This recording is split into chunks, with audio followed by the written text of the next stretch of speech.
السلام عليكم ورحمة الله وبركاته. أهلا وسهلا بكم. تغطيتنا اليوم مهمة وخصوصا للأسر اللي نازلين يعتمرون وخايفين على أطفالهم أو ما عندهم أحد ينتبه للأطفال. يوجد في المسجد الحرام مركزين لضيافة الأطفال بالتوسعة السعودية الثالثة، موقعها بجوار مستشفى الحرم للطوارئ. أول ما تطلع مع السلالم الكهربائية إلى الدور الأول تتجه مباشرة لأحد هذه المركزين. خلونا ناخذ جولة في أحد هذه المراكز. المركز ما شاء الله مجهز ومهيأ لاستقبال الأطفال من سن سنة إلى 10 سنوات للبنات، والأولاد من سنة إلى 8 سنوات. ويشترط لدخول الطفل وخروجه من المركز تقديم الهوية أو الإقامة أو جواز السفر. أول ما تدخل المركز تشوف هذا الباب الذكي يمنع خروج الأطفال الصغار.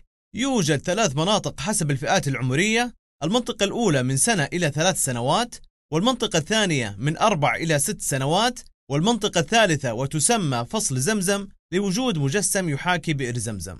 يتواجد الأطفال في أيدي أمينة مع مقدمات رعاية الأطفال اللي راح يهتموا فيهم، وأيضا يعطوهم ألعاب وقصص تربوية وتعليمية ترتبط بمكة وشرح للسيرة النبوية. طبعا المركز يوفر وجبات للأطفال وصالة طعام وأيضا منطقة لمشاهدة المواد المرئية. ومن المميز أيضا وجود غرف خاصة للنوم وأيضا كاميرات لمراقبة الأطفال. بالنسبة لرسوم المركز، ال3 ساعات الأولى مجانا، وأكثر من ذلك برسوم رمزية تكون على الطفل الواحد في الساعة الواحدة. ويمكنكم التواصل معهم من خلال الرقم التالي: 056 785 8837.